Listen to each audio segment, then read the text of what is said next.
So I'm going to record a video that is very, very vulnerable. I don't know if I'll upload it. If I do, it's because I hope nobody will really watch it. And I wanted to talk about how life feels when you believe you're unlovable. At least this is how I experience it. The first thing I would say is that when you feel unlovable, it's not just about like romantic relationships, at least not in my case. I feel the same way about friends or even family. It's hard to accept that people, to believe that, I mean, the thing is, you can have people in your life. I have friends, for instance, I have family, I have friends, I've had partners, but even if you have those people around you, and even if those people tell you they love you, it's like it doesn't really register.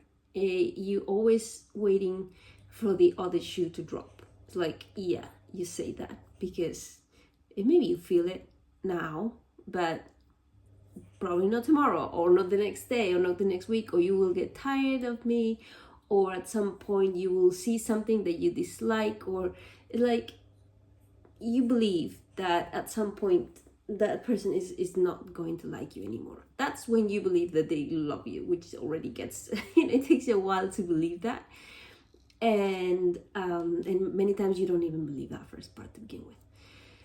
And the way it manifests, for instance, is in social anxiety. I am socially anxious. Every time I'm with people, I feel very tense. I kind of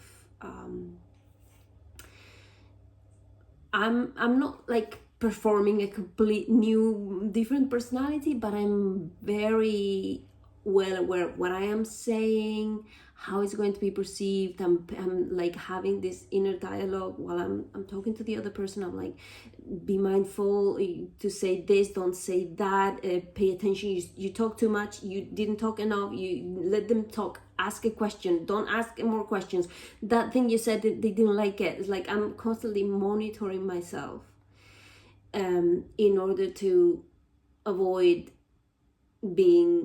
saying something wrong, or being rejected, which makes it obviously very tiring to be with people. And in the past, this manifested in me avoiding many situations. Now I don't do that much at all. I think I got quite good at not avoiding and just forcing myself to do things even if they felt awful. But even if I don't avoid, it's just I still don't feel great. I still don't feel like I belong, and all of those things.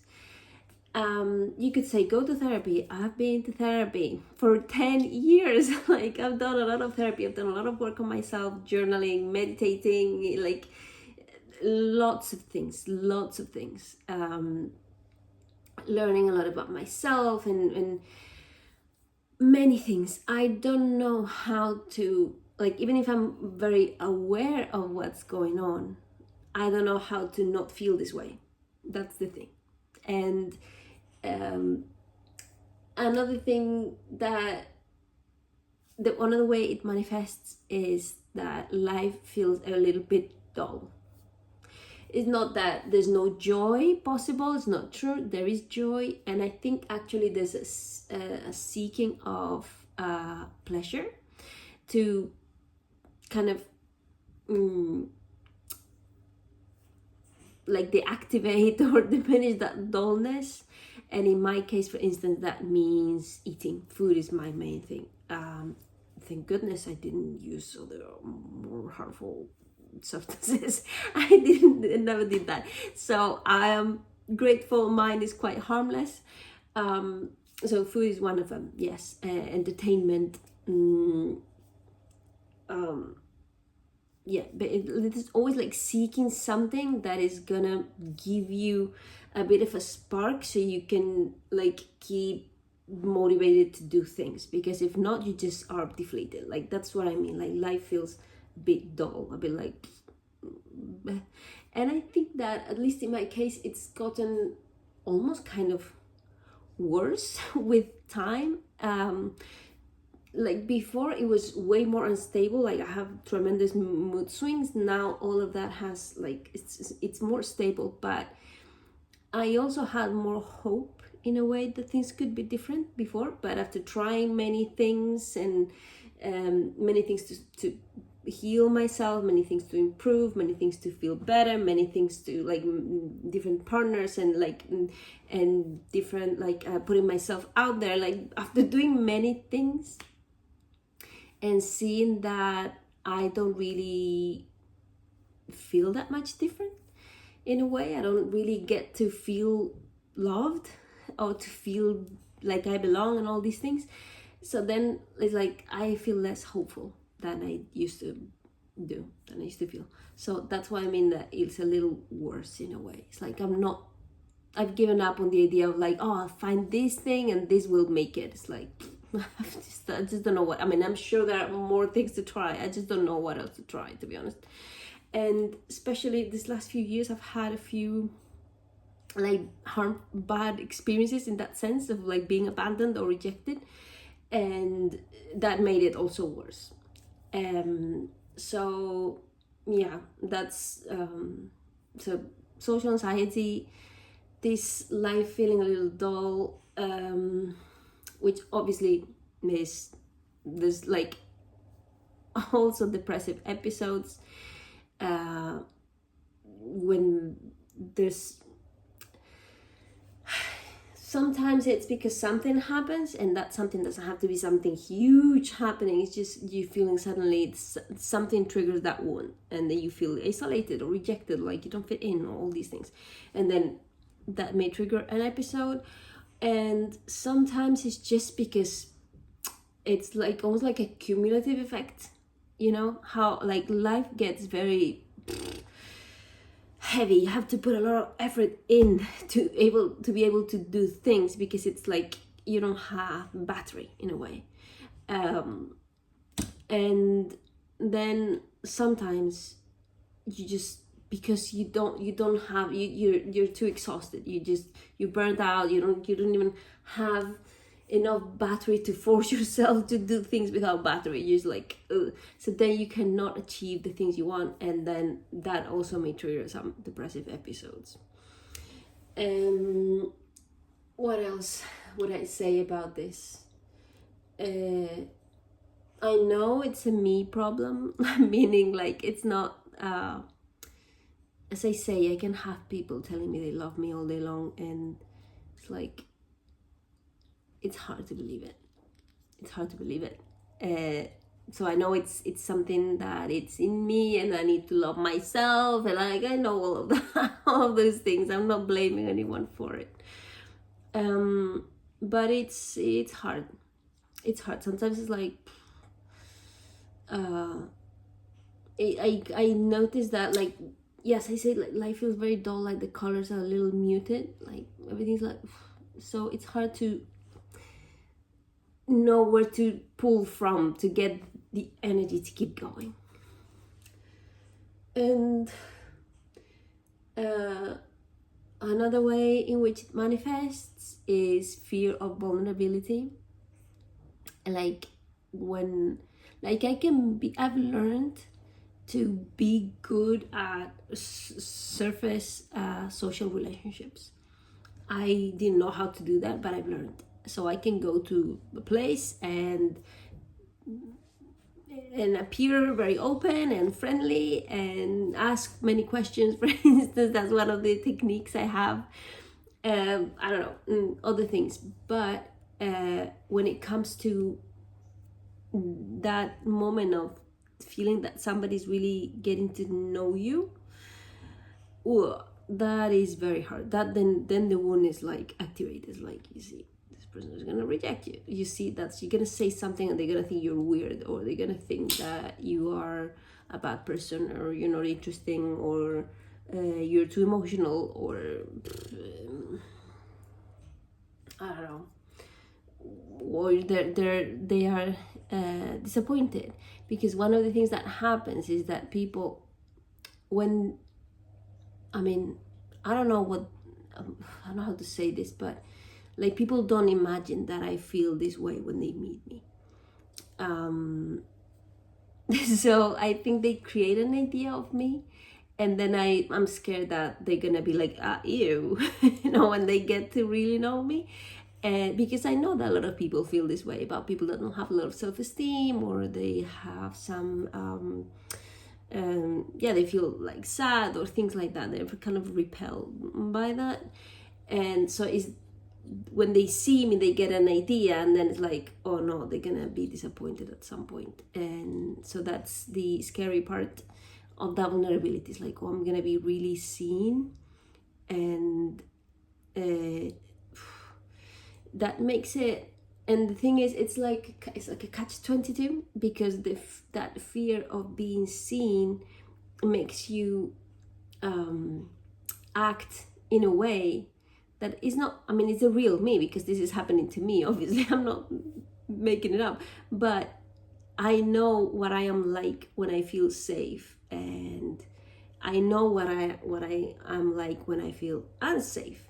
So in these moments when I feel unsafe, they're just gonna see that side of me, and I like them to see this other part of me. But sometimes it's very hard. It's because you're just, the emotions are so like overwhelming, and suddenly you feel anxious, so you're not being yourself, and you cannot just turn it off.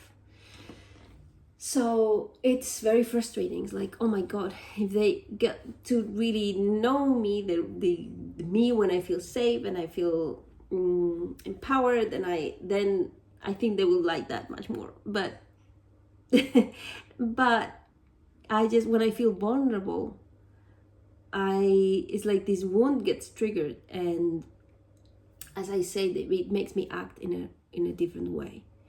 There's many scientific explanations for this, like if your amygdala is activated, you get less blood flow in the prefrontal cortex, meaning, for instance, you cannot keep the same level of conversation, or make the same decisions, things like that. Like, emotions mess up with your understanding of reality.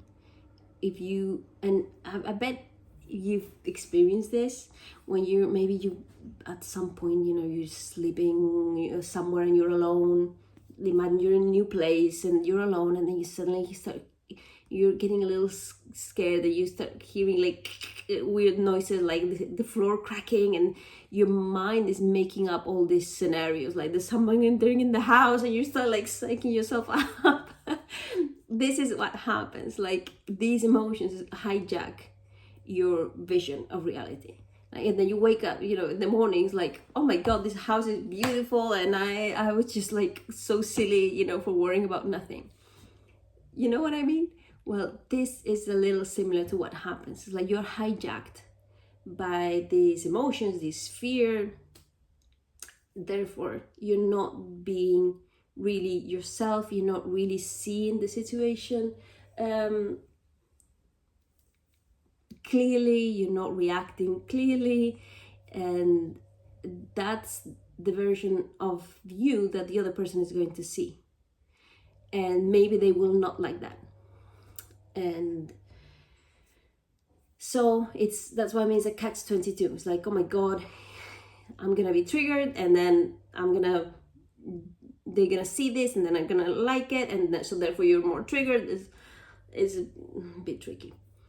So I would say those are the major ways in which it impacts everything. Really, it impacts every part of your life, obviously, because relationships, and I'm not mean only romantic relationships, I mean human relationships, are such a big part of our lives. They affect everything. They affect your career. They affect everything, every aspect of your life, your finances, your well-being, your everything.